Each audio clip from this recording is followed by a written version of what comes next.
అందరికీ నమస్కారం అండి. నిన్న వచ్చిన ఎలక్షన్ రిజల్ట్ చూసే ఉంటారు అందరూ. అయితే వైఎస్ఆర్సీపీ పార్టీ ఎంత ఘోరమి పరాజయం పాలైందో మనందరికీ తెలుసు. దీంట్లో భాగంగానే కొన్ని ముఖ్యమైన విషయాలు చెప్పుకోవాలండి. ఈ పేటీఎం బ్యాచ్ లోకేష్ గారిని ఎంత ఇబ్బంది పెట్టారో వైఎస్ఆర్సీపీ పార్టీ అధికారంలో ఉన్నప్పుడు, వాటన్నిటి కోసం ఒక్కసారి వీడియోలో చర్చిద్దామండి. అయితే వీటన్నిటికన్నా ముందు మన ఛానల్ ఎవరైనా సబ్స్క్రైబ్ చేయకపోతే ప్లీజ్ అందరూ దయచేసి సబ్స్క్రైబ్ చేసుకోండి. ప్లీజ్ సపోర్ట్ చేయండి అందరూ. అయితే వీడియో వివరాల్లోకి వెళ్ళే ముందుగా, లోకేష్ గారిని వైఎస్ఆర్సీపీ పార్టీ ఎంత ఇబ్బంది పెట్టినన్నది రాష్ట్రంలో ఉన్న ప్రజలందరికీ తెలుసు అనుకుంటా. ముఖ్యంగా వైఎస్ఆర్సీపీ పార్టీ క్యాబినెట్లో ఉన్న కొంతమంది వ్యక్తులండి లోకేష్ గారిని అయితే వ్యక్తిగతంగా టార్గెట్ చేసి దూషించారండి. వ్యక్తిగతంగా అంటే ఎలాగంటే, సొంత తల్లిని, సొంత భార్యని, సొంత నాన్నని, మొత్తం ఫ్యామిలీ మొత్తాన్ని టార్గెట్ చేసి ఆయనకి కళ్ళంట నీళ్లు వచ్చేటట్టు ప్రవర్తించారు ఈ క్యాబినెట్లో ఉన్న మూర్ఖులందరూ, గుట్కానా కొడకలందరూ కూడా. ఎంత దారుణం అంటే అండి, సుమారుగా 3 సార్లు సీఎంగా చేసిన సీఎం కొడుకునే అంత దారుణంగా విమర్శించారంటే వీళ్ళకి ఎంత పొగరెక్కిపోయి ఉన్నారో ఒక్కసారి ఆలోచించండి అందరూ. ఎంత పొగరుతోని, ఎంత అహంకారంతో, అధికారం ఉంది కదా, 151 సీట్లు ఉన్నాయి కదా అని వాటన్ని పరిణామాలు ఆలోచించుకొని ఇప్పుడు లోకేష్ గారికి వచ్చిన మెజార్టీ చూస్తే ఆయన ఎంతలా ప్రవర్తించాలో ఒకసారి రాష్ట్ర ప్రజలందరూ ఆలోచించండి.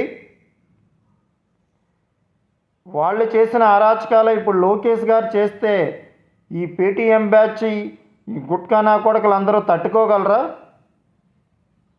లోకేష్ గారు ఒక్క కన్నెర్ర చేస్తే ఈ గుట్కానా కొడకలందరూ రాష్ట్రం వదిలి పారిపోతారు. అది మాత్రం 100% కన్ఫామ్. అయితే ఇక్కడ లోకేష్ గారు వీళ్ళంత దుర్మార్గుడు కాదు, వీళ్ళగా అన్ని వ్యసనాలున్న మనిషి అయితే కాదు. ఆయన చాలా సౌమ్యుడు, సిబిఎన్ గారి కుమారుడు ఆయనకి వీళ్ళంత ఎదవైతే కాదు ఆయన. సో ఆయన వీళ్ళు చేసినట్టుగా అయితే చెయ్యడు. వ్యక్తిగతంగా టార్గెట్ చేసుకునే రివాల్వ్ తీసుకునే టైప్ కాదండి లోకేష్ గారు అయితే. అలాంటి వ్యక్తి అయితే వాళ్ళని అమ్మగారిని అన్నప్పుడే ఆయన ఏదో ఒకటి ధైర్యం చేసి చెయ్యాలి. కానీ ఆయన అది అవకాశం కోసం వెయిట్ చేశారు. అలాగని ఇప్పుడు వీళ్ళందరినీ వదిలిపెడతారు అనుకోను. న్యాయం పరంగా ఎంతవరకు పోరాడాలో పోరాడి వీళ్ళకి ఏ విధమైన శిక్ష పడాలో ఆ శిక్షలన్నీ వేయించడానికైతే లోకేష్ గారు అయితే రెడీగా ఉన్నారని చెప్పచ్చు. ఎంత దారుణంగా విమర్శించారండి ఎవరు లోకేష్ గారిని. రోజా గారు అయితే మాట్లాడితే పప్పు పప్పు పప్పు, నీ తుప్పు తీత్తా, అది ఇది అని చెప్పేసి నోటుకొచ్చినట్టు మాట్లాడేదండి. నువ్వు బచ్చానా కొడకవే, అది ఇది అని చెప్పేసి. అమ్మ రోజా అమ్మ, నువ్వు గతం మర్చిపోయి మాట్లాడుతావు. అదే లోకేష్ గారికి నువ్వు ఎన్నో వంగి వంగి నమస్కారాలు పెట్టేదానివి. అధికారం ఉంది కదా అని చెప్పి ఇష్టం వచ్చినట్టు వెల్లరేగావు. ఏమైంది ఈరోజు? ఇకపోతే ఈ ఉన్నాడుగా గుట్కానా కొడుకు కొడాలి నాని. ఈ కొడాలి నాని, వల్లభనేని వంశీ వీళ్ళ కోసం ఎంత తక్కువ చెప్పుకుంటే అంత మంచిదండి. ఈ గుట్కానా కొడకల కోసం, ఈ పేటీఎం బ్యాచ్ కోసం, డెకాయిట్ల కోసం. వల్లభనేని వంశీ అయితే భువనేశ్వరి గారిని, తల్లిలాంటి భువనేశ్వరి గారిని ఎన్ని మాటలు అన్నాడండి నిండు అసెంబ్లీలో.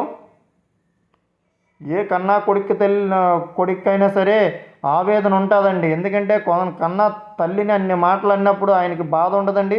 ఇప్పుడు ఆయన ప్రతీకారం తీర్చుకోవాలని కూడా అనుకుంటారు. కాకపోతే వీళ్ళు ఏ విధంగా శిక్షించాలో అదే విధంగా శిక్షించడం అయితే కన్ఫామ్ అండి. న్యాయపరంగా వీళ్ళకి చాలా చిక్కులు ఉంటాయి.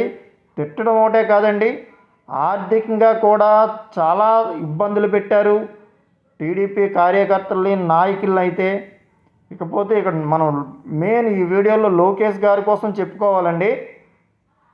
ఈ వల్లభనేని వంశీ ఉన్నాడు కదండి, ఆయనకి రాజకీయ భిక్ష పెట్టిందే చంద్రబాబు నాయుడు గారండి. పరిటాల రవి శిష్యుడిని నేను అని చెప్పుకుంటూ రాజకీయాల్లోకి వచ్చిన వ్యక్తి వల్లభనేని వంశీ. అక్క అక్క అని చెప్పేసి తిరుక్కుంటూ పరిటాల సునీత గారి దగ్గర ఇంట్లో కూడా సొంత తమ్ముళ్ళ చూసుకున్నదండి ఈ వంశీ గారిని. అయితే ఈ లోకేష్ గారిని తిట్టేటప్పుడు, చంద్రబాబు నాయుడు గారిని, భువనేశ్వర్ గారిని అన్ని మాట్లాడినప్పుడు సునీత గారు కూడా వంశీ గారు భార్యకి ఫోన్ చేసి, అమ్మ వంశీ ఎందుకు అంతలాగా మాట్లాడుతున్నాడు, అది కరెక్ట్ కాదు, మనకు రాజకీయ భిక్ష పెట్టిన పార్టీ తెలుగుదేశం పార్టీ, అన్ని ఎన్టీఆర్ గారు వల్ల పరిటాల రవి గారు వస్తే రవి గారు శిష్యుడిగా మన వంశీ గారు వచ్చారు, కొద్దిగా తగ్గి ఉండడం మంచిదమ్మా అంటే ఆవిడ ఏమన్నదో తెలుసా సునీత గారితో? వదిన గారు నేను చెప్తున్నానండి ఆయనకి వినట్లేదో, ఒకసారి మీరు చెప్పండి వదిన గారు అని చెప్పేసి అన్నదట. ఆవిడ మాటలు కూడా పట్టించుకోకండి, కళ్ళు నెత్తికెక్కి ఎలాంటి మాట్లాడాడంటే ఆవిడని, తల్లిలాంటి భువనేశ్వరి గారిని. ఇప్పుడు ఈ పాపాలన్నీ డెకాయిడ్ బ్యాచ్కి పోతాయి అనుకుంటున్నారండి? పోవో, వీళ్ళు అనగబించవలసిందే. ఈ నా కొడుకులకు మళ్ళీ రాజకీయం అంటే దరిదాపులు రాకుండా చెయ్యాలి లోకేష్ గారు. నిజంగా న్యాయపరంగా ఏ విధంగా అయితే వీళ్ళకి శిక్ష పడాలో ఆ విధమైన శిక్షలు వేయించాలి. వీళ్ళ మీద ఎంక్వైరీ చేసి వీళ్ళు దోపిడీ చేసిన మొత్తం అంతా కక్కించి ఆంధ్ర రాష్ట్ర ప్రజలకి అప్పగించాలని చెప్పేసి లోకేష్ గారిని అయితే ఆంధ్ర రాష్ట్ర ప్రజలందరి తరఫున కోరుకోవడం జరుగుతున్నదండి. ఈ డెకాయిడ్ బ్యాచ్ని అయితే వదిలే ప్రసక్తే లేదు. ఆయన ఎంత నరకం చూపించారండి లోకేష్ గారిని. ఆయనతో పాటు వాళ్ళ నాన్నగారిని, చంద్రబాబు నాయుడు గారిని 3 సంవత్సరాలు సీఎం, 3 సార్లు సీఎంగా చేసిన వ్యక్తిని నిండు అసెంబ్లీలోనూ కళ్ళంటే నీళ్ళు వచ్చేటట్టు చేసిన డెకాయిట్ నా కొడుకులు వల్లభనేని వంశీ, కొడాలి నాని. వీళ్ళకి లేరండి పిల్లము, పిల్లలు, భార్య, తల్లి, పిల్ల లేరండి వీళ్ళకి. అంత ఇష్టం వచ్చినట్టుగా వెళ్ళరేకపోయి అంతలాగా మాట్లాడవలసిన అవసరం ఏముందండి? రాజకీయం శాశ్వతం అండి ఎవరికైనా. 151 సీట్లు ఇచ్చినప్పుడు ఎంత జాగ్రత్తగా, ఎంత బాధ్యతతో పరిపాలించాలండి. బాధ్యత మర్చిపోయి ఇష్టం వచ్చినట్టుగా మాట్లాడి లోకేష్ గారిని, భువనేశ్వర్ గారిని, చంద్రబాబు నాయుడు గారిని, టీడీపీ నాయకుల్ని, కార్యకర్తల్ని, ఇది ఎంతవరకు కరెక్ట్ అండి? అందుకే ఈరోజు ఆంధ్ర ప్రజలందరూ సరైన గుణపాఠం చెప్పారు. ప్రతిపక్ష హోదా కూడా లేకుండా చేశారు. చాలా మంచి పరిణామం అండి ఇది. ఇలాంటి నా కొడకళ్ళు ఎంత దూరం పెడితే అంత మంచిదని చెప్పేసి ఆంధ్ర ప్రజలందరికీ, ముఖ్యంగా గుడివాడ గుట్కాగాడికి, గుడివాడ ప్రజలకి, అలాగే గన్నవరం ప్రజలకు కూడా నా ధన్యవాదాలు కూడా చెప్పుకుంటున్నానండి. ఇలాంటి నా కొడకలు దూరం పెట్టడం చాలా మంచి పని చేశారు. ఈరోజు లోకేష్ గారికి అయిందండి 3 సార్లు సీఎంగా చేసిన సిపిఎన్ కొడుకునే అన్ని మాటలంటే సామాన్య వ్యక్తిని వీళ్ళు బ్రతకనిస్తారండి? ఒక్కసారి ఆలోచించండి. ఇంకొకసారి ఈ గుట్కా నా కొడుకుని, వంశీని గన్నవరంలో, గుడివాడలో అడిగి పెట్టనీయకుండా చేయాలని చెప్పేసి గుడివాడ, గన్నవరం ప్రజల్లో అయితే కోరుకోవడం జరుగుతుందండి. దయచేసి ఆంధ్ర ప్రజలందరూ ఆలోచించండి. లోకేష్ గారు రివెంజ్ తీసుకుంటారంటే ఎందుకు తీసుకోరన్నదో ఒక్కసారి లోకేష్ గారి పొజిషన్లో మనం ఉండి ఆలోచించాలని చెప్పేసి అందరినీ కోరుతున్నా.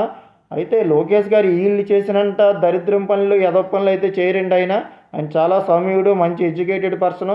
ఆయన కూడా ఎక్కువ డెవలప్మెంట్ కోసం ఆలోచించే వ్యక్తి అండి లోకేష్ గారు. అయితే ప్రతిపక్షంలో ఉంటుండగానే మంగళగిరిని ఎంతో డెవలప్ చేసి అభివృద్ధి చేసిన వ్యక్తి అండి లోకేష్ గారు. అందుకే ఈరోజు మంగళగిరి ప్రజలు ఆయనకు పట్టం కట్టి మంచి 90,000 పైగా మెజార్టీ ఇచ్చారంటే ఒకసారి ఈ డెకాయిడ్ బ్యాచ్ అందరూ బుర్ర ఎక్కడ పెట్టుకోవాలో ఆలోచించుకోవాలండి. ఈ డెకాయిడ్ బ్యాచ్ ఎలాంటి మాటలు మాట్లాడారండి ఆయన్ని. పేరు నాని, గుడివాడ ఎవడో కొడాలి నాని, వల్లభనేని వంశీ, గుడివాడ అమర్నాథ్, సిదిరి అప్పలరాజు, అనిల్ కుమార్ యాదవ్, నోరుందని ఇష్టం వచ్చినట్టుగా ఎలాంటి మాటలు మాట్లాడారంటే నాకు తెలిసి ఏ రాజకీయ పార్టీ నాయకులు కూడా ఇంతలా విలరేయలేదు. అందుకే ఆంధ్ర ప్రజలు కూడా మంచి బుద్ధి చెప్పారు. లోకేష్ అన్న, వీళ్ళన్న మాటలందరికీ నీ ఓపికే నీకు మంచి పేరు తెచ్చిందని చెప్పొచ్చు. కానీ ఈ డెకాయిడ్ బ్యాచ్ మొత్తం దిబిడేనండి. ఏ నా కొడుకుని వదిలే ప్రసక్తే ఉండదు.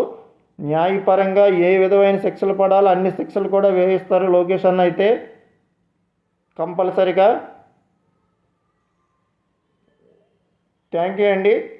Thank you so much. ఎవరైనా మన ఛానల్ సబ్స్క్రైబ్ చేయకపోతే అందరూ సబ్స్క్రైబ్ చేసుకోండి. దయచేసి సపోర్ట్ చేయండి. థ్యాంక్ యూ అండి. థ్యాంక్ యూ సో మచ్ అండి.